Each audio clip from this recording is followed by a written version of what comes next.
Hello friends, welcome to Telugu audio story. మీరు కనుక ఛానల్ని ఫస్ట్ టైం చూస్తున్నట్లయితే ఛానల్ సబ్స్క్రైబ్ చేయండి, లైక్ చేయండి. అలాగే ఈ కథపై మీ విలువైన అభిప్రాయాన్ని కమెంట్ రూపంలో తెలియచేయండి. ఇక కథలోకి వెళ్దామా?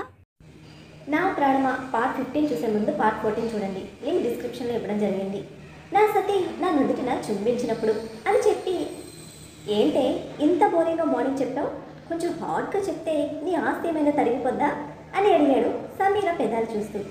ఆస్తేమో కానీ నీకు నచ్చినట్టు విష్ చేస్తే నా మూతి మాత్రం ఉండదు, లే పైకి అంటూ శౌర్యని తోసి జుట్టు ముడేస్తుంది సమీర.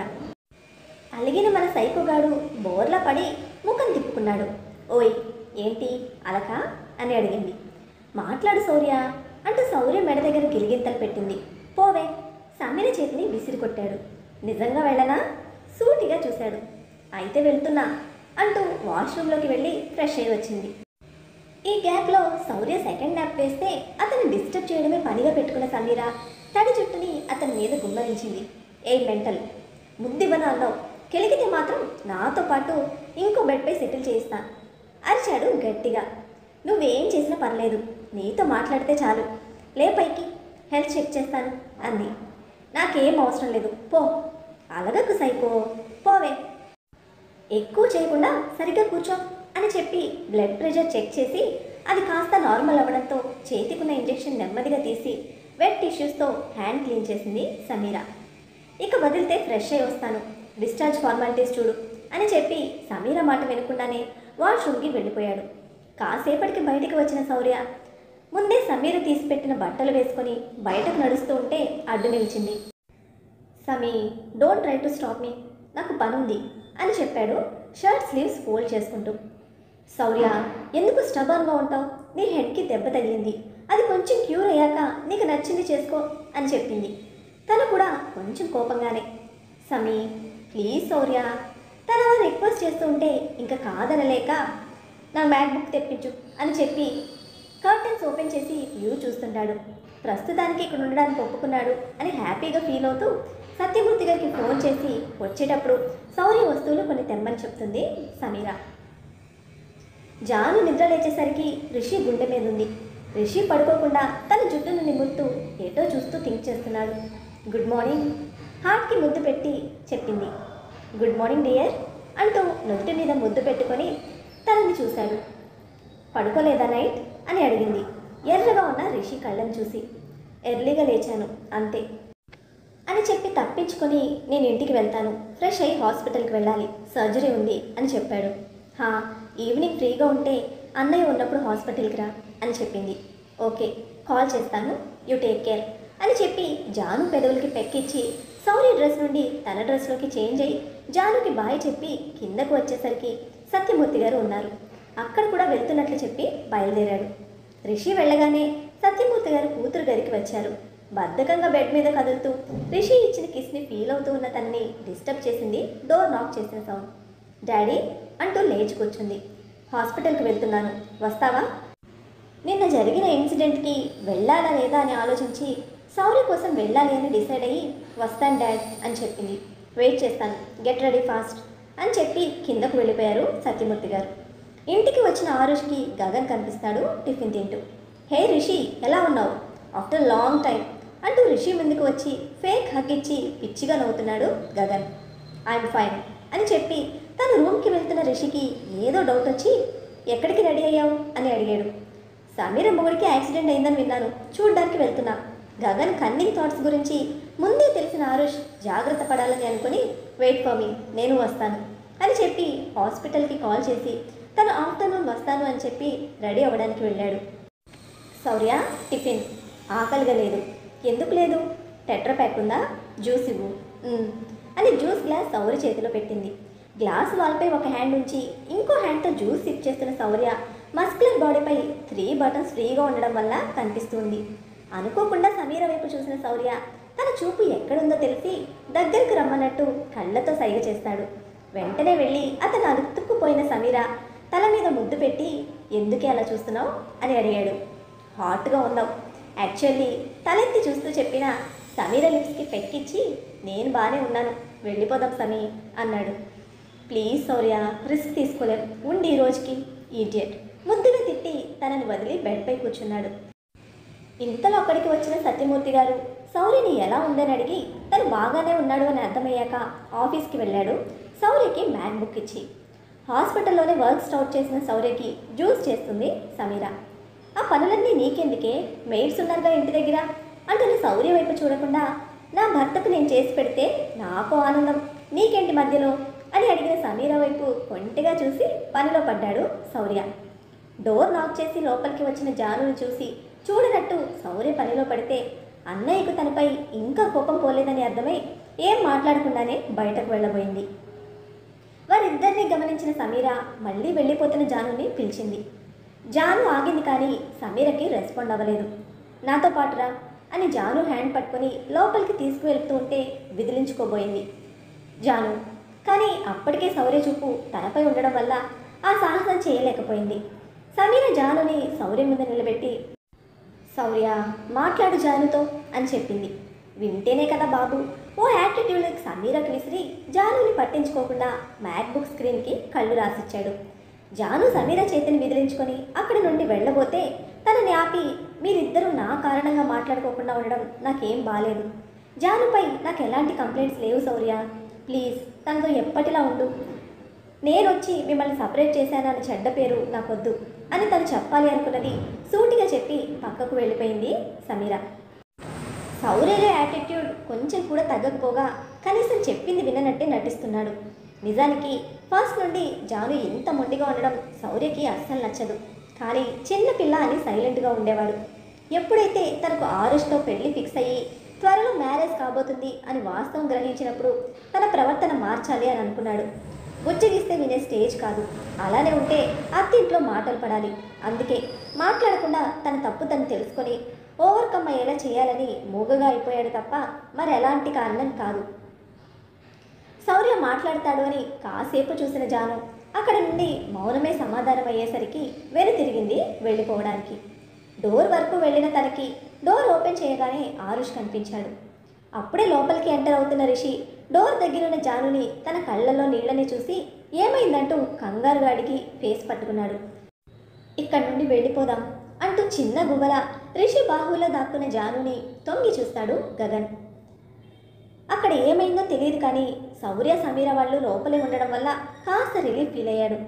జాను తనకు తానుగా ఏదన్నా విషయాన్ని సీరియస్గా తీసుకుందేమో అని డౌట్, అంతేకాని శౌర్యని సమీరాని అనుమానించలేడు జాను విషయంలో. సో తినేనా నీ వైఫ్ అని అడిగాడు గగన్. అవును అని చెప్పి జాను కన్నీళ్లు తుడిచి, జాను తన మాకు కజిన్ అవుతాడు, పేరు గగన్, మావయ్య కొడుకు అని పరిచయం చేశాడు. జాను ఏడుపు ముఖంతోనే చిన్న స్మైల్ ఇచ్చి హలో అని షేక్ హ్యాండ్ ఇచ్చింది. How cute my sister and Gagan అని ఆస్కార్ లెవెల్లో ఫేస్ పెట్టి జాను ఏడుపు ఆపడానికి కారణమయ్యాడు. డోర్ దగ్గర ఎవరో ఉన్నారు కానీ ఎవరో తెలియక మాటలు వినిపిస్తూ ఉంటే వచ్చి చూసిన సమీరాకి అక్కడ గగన్ని చూసి మాటలు రాలేదు. బావా నువ్విక్కడా అంటూ మాటలు వెతుక్కుంటూ ఉంటే ఏళ్ల తర్వాత తనని చూసిన గగన్ సమీరాని అదో రకంగా ఇష్టంగా కోరికతో చుట్టం మొదలుపెట్టాడు. అవే కళ్ళలో కోపం కూడా, తనని కాకుండా మరొకరినెవరో పెళ్లి చేసుకుందని. Hi Sameera, how are you అంటూ ముందుకు వస్తూ శౌర్య కళ్ళ ముందే సమీరాను హత్తుకున్నాడు గగన్. శౌర్య కళ్ళల్లో ఎరుపుదనం ఆరుష్ కళ్ళను దాటిపోలేదు ఆ క్షణం. ఓవైపు అతని ప్రవర్తనకి భయపడుతూనే అతని కౌగిలిలో చిక్కుకుంది సమీర. ఇంకా శౌర్య కళ్ళు గగన్ చేతులను వదలకుంటే రిషి సమీరని పిలిచి మాటల్లో పెడతాడు. రిషే కావాలని పిలిచాడు అని గగన్ పెదవుల్లో స్మైల్ వస్తే దాన్ని ఎవ్వరికి కనిపించకుండా పక్కన పెట్టి హాయ్ బ్రో అని పలకరిస్తాడు శౌర్యని. గగన్ని శౌర్య ఒక స్ట్రేంజర్ని చూసినట్టు చూస్తే రిషి పరిచయం చేస్తాడు కజిన్ అని. కజిన్ అన్న మాటకు గగన్ ప్రవర్తనకి డౌట్ పెరిగిన శౌర్య గగన్పై చూపు నిలుపుతాడు. యాక్సిడెంట్ అయిందట, ఇప్పుడు ఎలా ఉందని అడుగుతూ శౌర్య పక్కనున్న యాపిల్ ఒకటి అందుకొని తింటూ అంతమందిలో కూడా సమీరకి సైట్ కొడతాడు. గగన్ ప్రవర్తనని ఒక అంచనా వేయడానికి ప్రయత్నిస్తున్న శౌర్య ఇప్పుడు రియాక్ట్ అవ్వదలుచుకోలేదు. కాసేపు గగన్ ఏదో వాక్కున్నాడు కానీ ఎవ్వరూ పట్టించుకోలేదు. శౌర్య ల్యాపీలో తన వర్క్ చేస్తూ గగన్ని గమనిస్తున్నాడు. జాను రిషితోనే ఉంది. సమీర రిషితో మాట్లాడుతూ గగన్ క్వశ్చన్స్కి ఆన్సర్ ఇస్తుంది. అన్నిటికీ మించి బావా అని పిలుస్తుంది గగన్ని. ఆ పిలిచిన ప్రతిసారి శౌర్య చూపు వేడి సెగతో సమీరాని చేరుతుంది కానీ అడ్డుగా గగన్ ఉండడం వల్ల సమీరాకి అర్థం కాలేదు. ఎవరి మాటల్లో వాళ్ళు ఉండగా సమీర పక్కనే కూర్చున్న గగన్ అందరినీ ఓసారి గమనించి సమీర తైపై హ్యాండ్ వేయబోయాడు. ఆమెను పక్కనుంచుకొని అతని కోరిక ఆగడం లేదు మరి. రిషి సమీరాకి జానుకి ఫోన్లో ఏదో చూపిస్తూ ఉన్నాడు. గగన్ని మాత్రమే గమనిస్తున్నాడు శౌర్య. గగన్ ఫింగర్స్ సమీరాని తాకే ముందు గట్టిగా అరిచాడు, సమీరా అని. ఏదో చూస్తూ ఒక ట్రాన్స్లో ఉన్న ముగ్గురు ఉలిక్కి పడితే కళ్ళలో కామం కారిపోతున్న గగన్ మాత్రం పిడికిలి బిగించి శౌర్యని చూస్తాడు ఆవేశంగా. ఏమైంది శౌర్య అంటూ పైకి లేచి వచ్చిన సమీరాని గగన్ని చూసి, పిలిస్తే వినపడదా, వాటర్ కావాలి తాగించు అని ఆర్డర్ వేశాడు. సారీ, ఫోన్లో ఏదో చూస్తూ వినిపించుకోలేదు అంటూ శౌర్యకి వాటర్ ఇస్తే తాగించు అన్నాడు హక్కుగా. ఓకే అని వాటర్ తాగిస్తూ ఉంటే గగన్ పట్టుకున్న సోఫా ఎడ్జ్ చిరిగిపోతుంది. అది గమనించిన రిషి సిచ్యువేషన్ వర్స్ట్ అవ్వకముందే వెళ్ళిపోతే మంచిదని భావించి, గగన్ వెళ్దాం పద, జాను నువ్వు కూడా వచ్చే అని చెప్పి సమీర శౌర్యలతో చెప్పి వెళ్తూ ఉంటే రిషి అని పిలిచిన శౌర్య ఆగిన రిషి వైపు చూసి, ఈవినింగ్ ఫ్రీగా ఉంటే కలువు, మాట్లాడాలి అన్నాడు. సరే అని చెప్పి బయలుదేరాడు రిషి.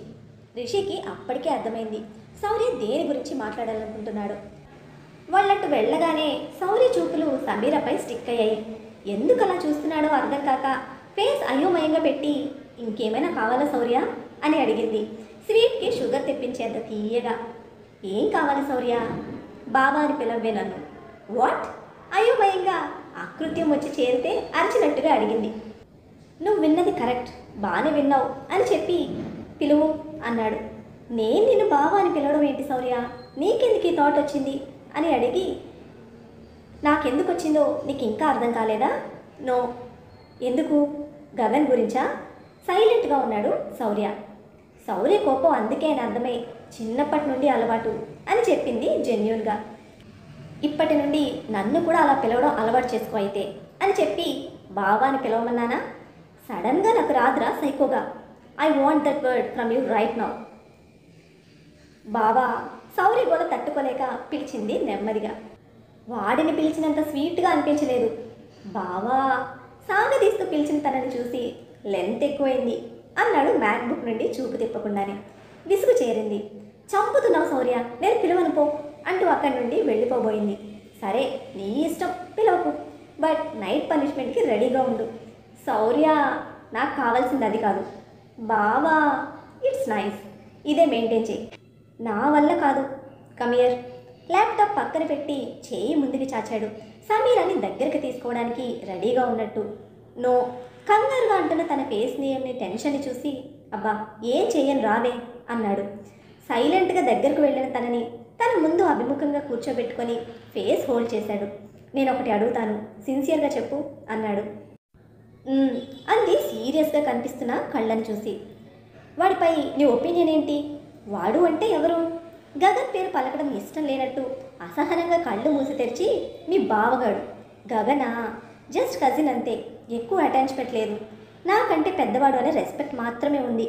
ఎన్నేళ్ళు పెద్దవాడు? 29 వాడి ఏజ్.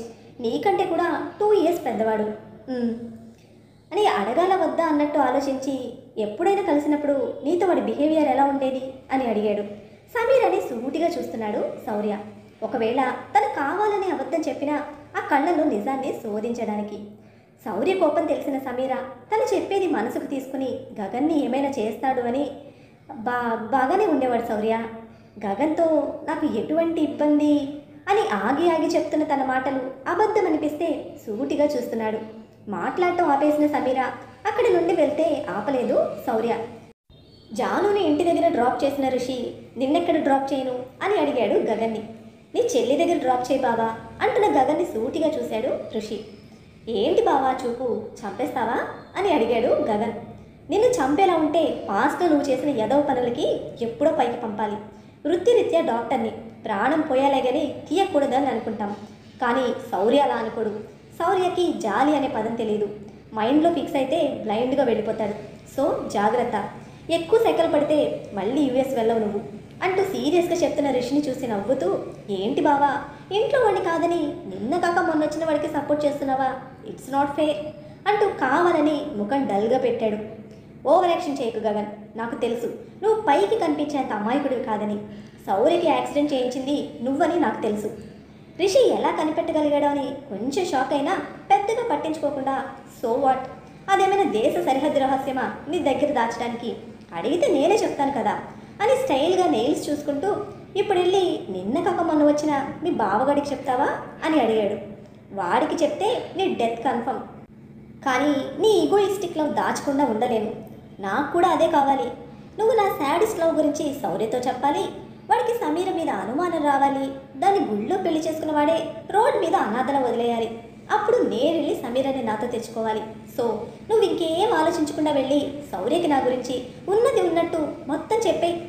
కోర్స్ నువ్వు చెప్పకపోయినా నేను ఎలా అయినా సమీరాన్ని నా దాన్ని చేసుకుంటానులే, అందులో డౌట్ లేదు అని చెప్తూ ఈల వేసుకుంటూ ఇంటి లోపలికి వెళ్ళిపోయాడు. వీడు ఇంత తలనొప్పిగా మారాడేంటి అని అనుకుంటూ హాస్పిటల్కి వెళ్ళిన ఆరుష్కి పని మీద దృష్టి మళ్ళక తన క్యాబిన్లోనే ఉండిపోయాడు చాలాసేపు. ఉదయం నుండి చూపు తిప్పకుండా మ్యాక్బుక్ స్క్రీన్ మీదే చూపు నిలిపిన శౌర్యని ఎదురుగా ఉన్న కౌచ్లో కూర్చొని చూస్తూనే ఉంది సమీర. సమీర తనను చూస్తుందని తెలిసి కూడా కావాలనే పట్టించుకోలేదు శౌర్య. కారణం ఆమె చెప్పిన అబద్ధాలు చెప్తే అస్సలు సహించని శౌర్య ఆ ప్లేస్లో ఎవ్వరున్నా సహించడు. అందుకే ఇప్పుడు సమీర ప్రేమగా చూస్తున్నా కూడా అతనికి తెలియట్లేదు. 11 దాటుతూ ఉంటే శౌర్యతో మాట్లాడాలని వెళ్ళే సమీరాకి డోర్ నాకింగ్ సౌండ్కి ఆగి డోర్ వైపు వెళ్తుంది. డాక్టర్ వస్తాడు చెకప్ కోసం. శౌర్యని చెక్ చేసి త్వరగానే క్యూర్ అయ్యారు మిస్టర్ శౌర్య, కావాలంటే రేపే డిశ్చార్జ్ అవ్వచ్చు అని చెప్తే ఈరోజు ఈవినింగ్కి వెళ్తాను డాక్టర్, ఆఫీస్లో వర్క్ ఉంది అని చెప్పాడు. అతని ముందున్న ల్యాప్టాప్ చూసి ఓకే, బట్ తలకి దెబ్బ తగిలింది కదా, ఎక్కువ స్ట్రెస్ తీసుకోకండి అని చెప్పి డాక్టర్ వెళ్ళిపోయాడు. సమీర వెళ్ళి డోర్ క్లోజ్ చేస్తూ ఉంటే అడిగాడు, ఎందుకు క్లోజ్ చేస్తున్నావని. మాట్లాడాలి అంది డోర్ దగ్గరే నిలబడి. నాకు ఇంట్రెస్ట్ లేదు, డోర్ క్లోజ్ చేయకని చెప్పి మళ్ళీ మ్యాక్బుక్ అందుకుంటే ఎందుకు లేదు అని అడిగింది. శౌర్య చూడగానే అదే ఇంట్రెస్ట్ ఎందుకు లేదు అని అడుగుతున్నా అంది వణుకుతున్న గొంతుతో. శౌర్య సమాధానం చెప్పకుండా మౌనంగా ఉంటే మాట్లాడు శౌర్య అంది చిన్నగా. ఇంతలో డోర్ ఓపెన్ చేసుకుని లోపలికి వచ్చిన రాజ్ని చూసి సమీర సైలెంట్ అయిపోతే రాజ్ నేరుగా శౌర్య దగ్గరకు వచ్చి తనతో పాటు తెచ్చిన ఫైల్ శౌర్యకి ఇచ్చి హెల్త్ ఎలా ఉందని అడిగాడు.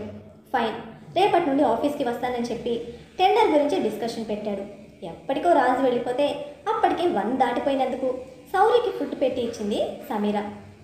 వద్దు అని చెప్తూ ఫైల్స్ని తిరిగేస్తున్న అతని నుండి ఫైల్స్ లాగి పడేసి ఎలాగో ఈవినింగ్ వెళ్ళిపోతాం కదా, అక్కడ చేసుకో వాటితో కాపురం, ముందు తిను, అప్పుడే ఇంటికి వద్దన్న పాపానికి ఇక్కడే ఆఫీస్ ఓపెన్ చేసేలా ఉన్నావు అంటూ ముద్ద కలిపి నోటి దగ్గర పెట్టగానే తనని చూస్తూనే అందుకున్నాడు. సైలెంట్గా తన వైపే సూటిగా చూస్తున్న శౌర్యని చూస్తూ ఎందుకు కోపంగా ఉన్నావు అని అడిగింది. నీకు తెలీదా? ఒకే మాటగా అడిగాడు శౌర్య. అబద్ధం చెప్పానని కోపమా, నిజం దాచామని మంట అంటూ దగ్గరగా ఉన్న సమీర నడుము నొక్కేశాడు గట్టిగా. గగన్ గడి టైం దగ్గర పడినట్టుంది పాపం, అందుకే పోయి మన శాడిస్ట్ శౌర్యతో పెట్టుకుంటున్నాడు. అటు ఆ సైకో, ఇటు ఈ శాడిస్ట్ శౌర్య మధ్యలో మన సమీ పాప శాండ్విచ్ అయిపోతుంది. చూద్దాం శాడిస్ట్ శౌర్య ధర్మేంద్ర మామ గగన్ బాబుతో ఏం గేమ్ ఆడతాడో చూడాలంటే ఫాలో అవ్వాలి. అయిపోండి మరి. అలానే ఈ ఎపిసోడ్ని లైక్ చేయడం మాత్రం మర్చిపోకండి. Bye friends.